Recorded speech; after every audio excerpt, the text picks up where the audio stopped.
ഇന്ന് തന്നെ ഡൗൺലോഡ് ചെയ്യൂ. കാണൂ നിങ്ങളുടെ ഫേവറേറ്റ് ഷോസ്. നാളെ നമ്മൾ എല്ലാരും കൂടെ പെണ്ണ് കാണാൻ പോകുന്നു.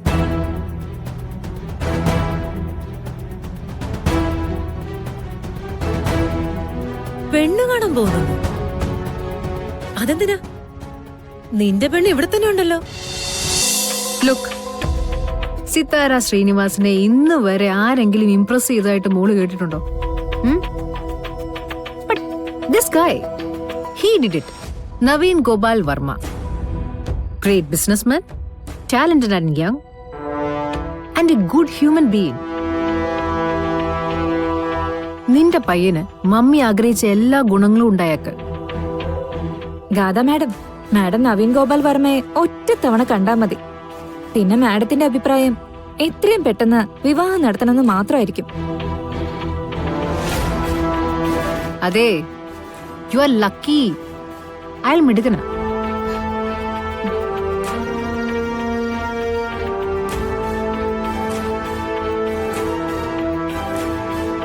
നന്ദേട്ടാ, എനിക്കൊരു കാര്യം ചോദിക്കാനുണ്ടായിരുന്നു. അതിന് തനിക്കെന്തിനാ പ്രത്യേകിച്ച് ഒരു അനുവാദം? നവീന്റെ കാര്യോ? നവീന്റെ കാര്യങ്ങൾ എന്നേക്കാൾ അമ്മയായ താനല്ലേ നോക്കുന്നേ? അതെ, പക്ഷേ കാരണവന്മാരോട് ചോദിക്കേണ്ട കാര്യത്തിന് അവനോട് അഭിപ്രായം ചോദിക്കാൻ പറ്റില്ലല്ലോ. എങ്കിൽ പറയേ. വിവാഹത്തിന്റെ കാര്യം പറയുമ്പോ നവീൻ ബിസിനസിന്റെ തിരക്ക് പറയും. പക്ഷെ കാലം കടന്നു പോവുക. അവനെ അങ്ങനെ വിടുന്നത് ശരിയാണോ? ആൺകുട്ടികളായാലും പെൺകുട്ടികളായാലും വിവാഹത്തിന്റെ കാര്യം പറയുമ്പോ ഒന്ന് തെന്നിക്കളിക്കും. അപ്പോ അച്ഛനമ്മമാരൊന്ന് ഫോഴ്സ് ചെയ്യണം. എന്റെ നന്ദേട്ടന്റെ ഒക്കെ കാര്യത്തിൽ അങ്ങനെ ഉണ്ടായിട്ടുണ്ട് ഇല്ലേ? വളരെ ചെറിയ പ്രായം തൊട്ടേ സ്വന്തമായ തീരുമാനമുള്ള ആളാ നമ്മുടെ നവീൻ. അവനെ ആരെങ്കിലും ഫോഴ്സ് ചെയ്യുന്നതുകൊണ്ട് എന്തെങ്കിലും പ്രയോജനം ഉണ്ടാവുമെന്ന് ഞാൻ കരുതുന്നില്ല. ഇതൊരു തരം ഒഴിഞ്ഞുമാറ്റമാണ്. എല്ലാ കാര്യത്തിലും കൃത്യമായ അഭിപ്രായം പറയുന്ന അമ്മ പോലും നവീന്റെ വിവാഹ കാര്യത്തില് എനിക്ക് മനസ്സിലാകാത്ത രീതിയിലാ പെരുമാറുന്നത്. എന്താ സുമിത്രേ, എന്നെ കുറിച്ചൊരു സംശയം? അമ്മ ക്ഷമിക്കണം. നവീന്റെ കാര്യം പറഞ്ഞപ്പോ നവീന്റെ കാര്യത്തിൽ നിനക്കുള്ള ആശങ്ക എനിക്കറിയാം. വിവാഹത്തിന് വിധിന്നൊരു കാര്യമുണ്ടല്ലോ, അതിന്റെ സമയമാവുമ്പോ അതങ്ങ് നടന്നോളൂ. നീ സമാധാനായിട്ടിരിക്കെ. ചോദിച്ചു ബുദ്ധിമുട്ടിക്കാൻ ഞാനില്ല. അമ്മയും നന്ദേട്ടനും കൂടി വേണ്ട പോലെ തീരുമാനങ്ങളൊക്കെ എടുത്താ മതി. ഒളിഞ്ഞു തെളിഞ്ഞും പലതവണയായി സുമിത്ര ഇത് ചോദിക്കുന്നതമ്മേ. എനിക്ക് പറയാനൊക്കില്ലല്ലോ കളരിക്കൽ കുടുംബത്തിന്റെ ശാപത്തെക്കുറിച്ച്. ആരും ഒന്നും അറിയരുതെന്ന് നമ്മൾ തീരുമാനിച്ചതല്ലേ? അറിയാൻ പാടില്ല നന്ദ. അറിഞ്ഞാ നമ്മുടെ കുടുംബത്തിന്റെ സ്വസ്ഥത അതോടെ തീരും. ഒരു പൂജയിൽ പങ്കെടുക്കാൻ പോലും നവീൻ ഇഷ്ടമല്ല. പിന്നെ എങ്ങനെയാ അവൻ ഈ ശാപത്തുനിന്ന് പുറത്തു കൊണ്ടുവരിക? പുതിയ തലമുറയ്ക്ക് എല്ലാം കെട്ടുകഥകളായിട്ട് തോന്നും. പക്ഷെ എനിക്കും നിനക്കും അങ്ങനെ കരുതാൻ പറ്റില്ലല്ലോ. സാക്ഷികളല്ലേ നമ്മള്? ഒന്നല്ലല്ലോ, ഒരുപാട് മരണങ്ങൾക്ക്.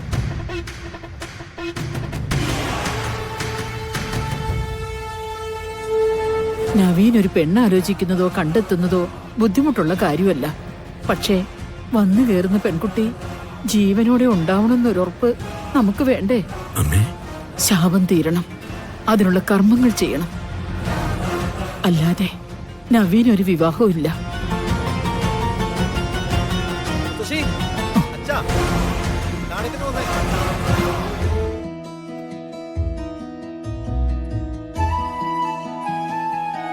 എന്താ ഇന്ന് വല്ലാത്ത സന്തോഷത്തിലാണല്ലോ?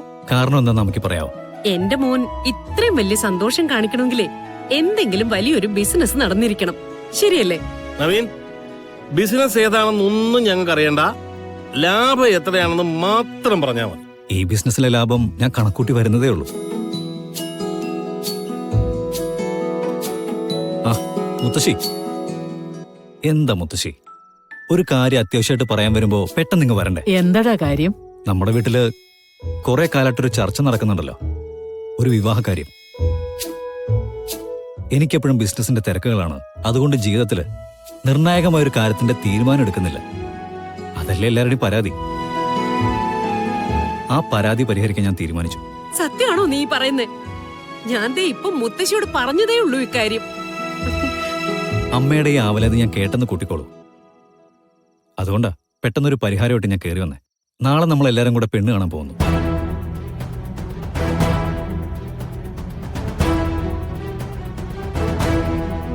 പെണ്ണ് കാണാൻ പോകുന്നു? അതെന്തിനാ? നിന്റെ പെണ്ണ് ഇവിടെ തന്നെ ഉണ്ടല്ലോ. അമ്മായി, ഞാൻ പറഞ്ഞല്ലോ, ജീവിതത്തെക്കുറിച്ച് വളരെ സീരിയസ് ആയിട്ടൊരു തീരുമാനം ഞാൻ എടുക്കാൻ പോവാ. പെൺകുട്ടി ആരാണെന്ന് ഞാൻ പറയാം. കീർത്തി ഒരു ബ്യൂട്ടി കോൺടെസ്റ്റിൽ പങ്കെടുത്തിരുന്നില്ലേ? ബിസിനസ് ലോകത്തിലെ അയൺ ലേഡി എന്നറിയപ്പെടുന്ന സിതാര ശ്രീനിവാസിന്റെ മകൾ ഗാഥ ശ്രീനിവാസ്. ഇനിയൊരു 10 ജന്മം ജനിച്ചാലും നിനക്ക് എന്നെ മറികടക്കാനാവില്ല. അതെങ്ങനെ ശരിയാവും? അപ്പൊ ഇവളെന്താ ചെയ്യേണ്ടത്? കീർത്തിയോട് പറയാനുള്ളതൊക്കെ വളരെ വ്യക്തമായിട്ട് ഞാൻ പറഞ്ഞിട്ടുണ്ട്.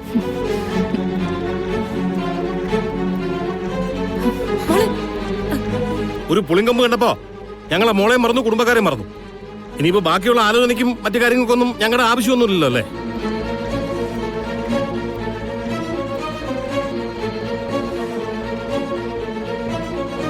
അമ്മായിയുടെ പ്രതിഷേധങ്ങൾ അങ്ങനെ കിടന്നോളൂ. അച്ഛാ, ഇത് അവരുടെ ഭാഗത്ത് നിന്ന് വന്ന ആലോചന. എന്റെ ബിസിനസ്സിൽ എനിക്ക് മുന്നേറാൻ ഇതിനേക്കാൾ മികച്ചൊരു അലയൻസ് ഇല്ല. കല്യാണക്കാര്യത്തിലെ ലാഭമാണോ നോക്കുന്നേ? കല്യാണക്കാര്യത്തിലെ ലാഭം നോക്കുന്നതിൽ തെറ്റെന്താ അമ്മേ? സിതാര ശ്രീനിവാസൻ എനിക്ക് വെച്ച് നീട്ടുന്നത് അവരുണ്ടാക്കിയ വലിയൊരു സാമ്രാജ്യം.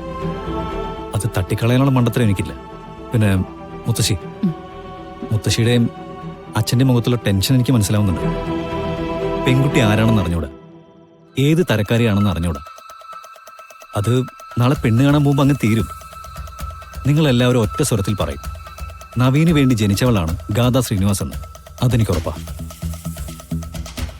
നാളെ രാവിലെ നമ്മൾ പുറപ്പെടുന്നു. ബാക്കിയെല്ലാം ഗാഥ ശ്രീനിവാസിനെ കണ്ടു കഴിഞ്ഞതിന് ശേഷം.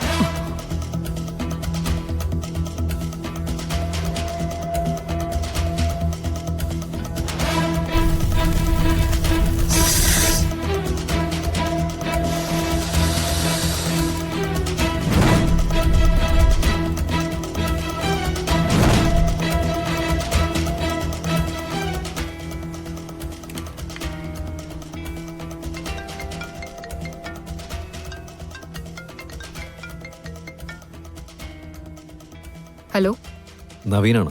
ഇത്ര പെട്ടെന്ന് നവീന്റെ കോള് ഞാൻ പ്രതീക്ഷിച്ചില്ല. നാളെ എന്റെ വീട്ടുകാരുമായിട്ട് ഞാൻ മംഗലത്തേക്ക് വരുന്നുണ്ട്, ഔദ്യോഗികമായി പെണ്ണ് കാണാൻ.